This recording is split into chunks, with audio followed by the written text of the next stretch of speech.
In this video, I will show you how I teach actors in Hollywood to speak with an American accent, and I believe this video will help you as well.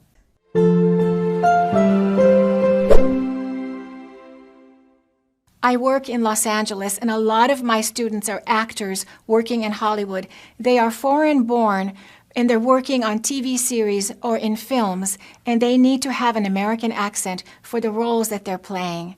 Sometimes I work on location at the place where they're actually filming, and I help them on the same day that they're shooting. But sometimes the actors come to my office, and then we work in detail, and we work on specific scripts that they're planning to film in the future. In this video, you will see me working with an actress. Her name is Yasmin Al-Masri, and she has an Arabic accent with also some French influence. She is well known for a role that she played in the TV series called Quantico. She played a good twin and a bad twin. She played both of those roles, and she did an amazing job. But in the video that you will watch here, she was in a different TV series. She was in Law and Order. And we were analyzing the script after they already filmed. She wanted to find out what her mistakes were, and we talked about the importance of word stress. So listen to the way I'm teaching her about which words she needed to stress to sound more American. We had already worked hard on that script before the filming, but those are the remaining little mistakes that she was still making. And before you watch this video, I just want to emphasize the importance of stressing the correct word in the sentence. When you stress a certain word in a sentence, you can change the feeling, you can change the emotion, and even the meaning of what you're trying to say. I want to know what are the things I could have done better. But the main problem that you were having is stressing the wrong part of the sentence. For example, when you said, I had to play ball, you said I had to play ball instead of I had to play ball. Yeah. So stress the ball. Or for example, there was one, you said, I got on the plane. And that sounds maybe overly emotional. I got on the plane. Just, I got on the plane. I got on the plane. There you go. So I got on the plane. Either keep got and plane. I got on the plane. Right. Or stress plane a little bit more. But you kind of went up, I got on the plane. I got on the plane. That's a completely different intention. It makes, it makes me sound that I'm trying to say something else. Yeah. Yeah. And then the other one was when you said, I tried to call you. You said, I tried to call you. That sounds very intense. You see, I think this kind of goes with what I just said when I said the two critics that I had for me was I would have loved to play that woman in a more rational way than emotional. And what you're saying now kind of explained to me or confirms my doubts, because I tried to call you.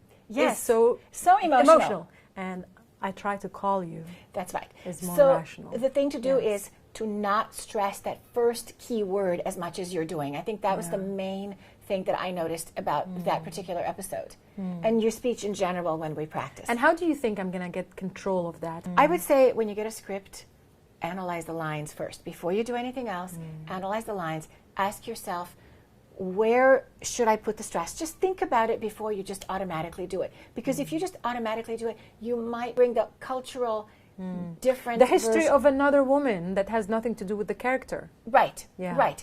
So don't be so passionate in every single line. But I don't do it on purpose. That's the thing. It's the accent. For example, the other line that you had in that script was, it was, they ordered another drink. You tell me what I mean. They ordered another drink. They ordered another drink. The second one was, we were just having a good time. We ordered another drink. The first one was they were getting drunk and then they ordered another drink. So the meaning completely changed. And if you're acting and if you stress the wrong word, people might... I changed the story. You changed the story. So pay attention to that. That's, I would say, number one thing for you.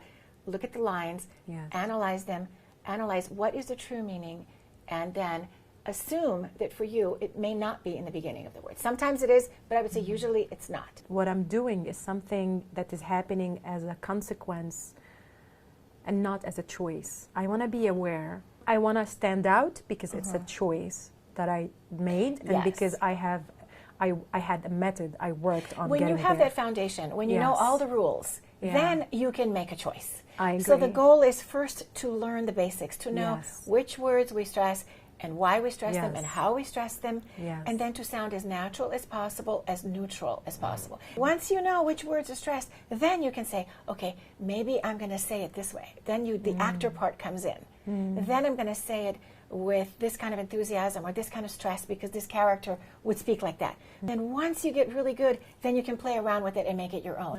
I would say that's Great. Yeah. A lot to work on.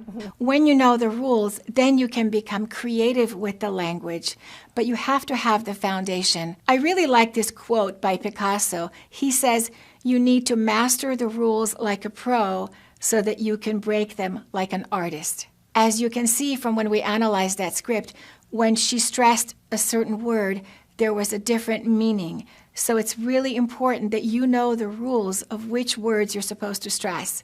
In my course, Rhythm and Melody of English, that you could buy at AccurateEnglish.com, you learn 15 different rules of word stress. And when you learn those rules, you will have the confidence to express exactly what you mean.